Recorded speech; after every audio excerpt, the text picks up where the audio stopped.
Well, it's a humbling experience, to be chosen by your peers. There's so many activities directors in the state, especially in Class A.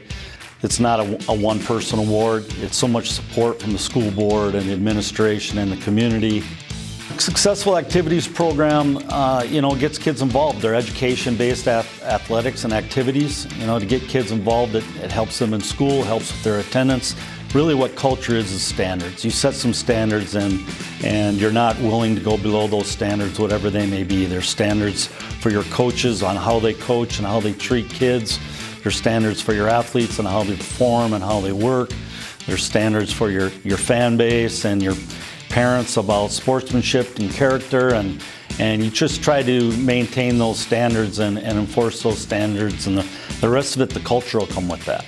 As I get older, this is my 37th year in education and 27th as an AD, and my joy right now is just working with young coaches and young directors and advisors and helping them to grow. You don't tell them necessarily what to do, but you give them a lot of advice on maybe what not to do. And of course, working with the kids are kids. It doesn't matter if it's 1991 or if it's 2025. Kids are always going to be pretty much the same. They have some different outlets now that they used to, with technology coming in. The biggest one right now is probably my biggest challenge is just the social media outlet. You used to be able to sit down and communicate. Everything's about communication and better communication, but communication is not only getting the word out, but it's also conversing one-on-one and learning other people's side and learning how to listen. Every student's different, and everybody has a different goal and what they want to get to, and so you have to treat, you try to treat the team the same, but yet you have everybody's an individual there. So you have to really get down and meet with them one-on-one and try to figure out what they want out of their experience, and it's education based. That's the main thing is to try to get their individual accomplishments and try to achieve them with them. You got to have a great team. You got to have good communication and goals, and knows what those standards are for between you and your administration, between you and your booster clubs, between you and your community.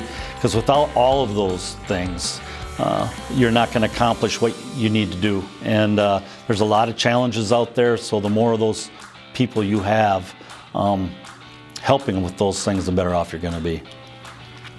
Well, the goals are just to always increase participation. I think that's something that we're all struggling with right now.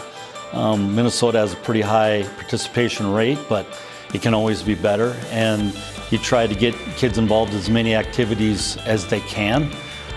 That's also a struggle at times, but I think that's our number one goal, is to keep just trying to get kids involved in something education-based activity that's outside of the classroom.